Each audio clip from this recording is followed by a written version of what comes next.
Hi students, இப்போ நம்ம பார்க்கக்கூடிய ஒரு முக்கியமான video class 12 physics government school and matriculation school Tamil medium and English medium ஸ்டூடண்ட்ஸ்க்கான லீவ் டேஸ் சென்டென்ஸ் சேலஞ்ச் தான் பார்க்குறோம். 11th ல இருந்து 12th போகக்கூடிய ஸ்டூடண்ட்ஸ்க்கான ஒரு ஷெட்யூல் தான்.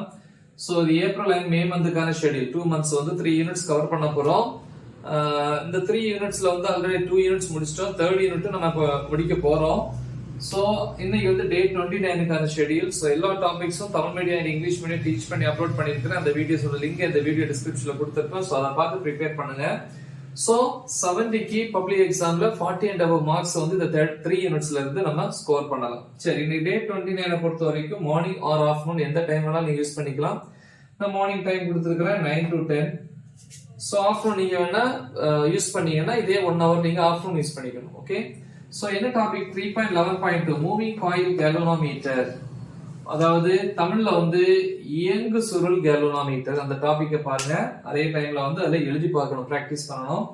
10 to 10:15 15 minutes break. 10:15 ல இருந்து 11:15 வரைக்கும் எக்ஸாம்பிள் எடுத்துக்காட்டு 3.25 3.26. சோ 11:15 ல இருந்து 11:30 வரைக்கும் 15 minutes வந்து பிரேக். ஓகே, சோ இந்த ரெண்டு சம் ரொம்ப முக்கியம். 3.25 3.26. அப்புறம் 11:30 to 12:30 1 hour conversion of galvanometer into ammeter and galvanometer into voltmeter. அதாவது galvanometer ammeter ஆகவும் galvanometer voltmeter ஆகவும் மாற்றுதல். சோ அடுத்து 12:30 to 1 இந்த half an hour வந்து இந்த क्वेश्चन நீங்க எழுதி பார்க்கறீங்க, ஐ மீன் பிராக்டீஸ் பண்றீங்க.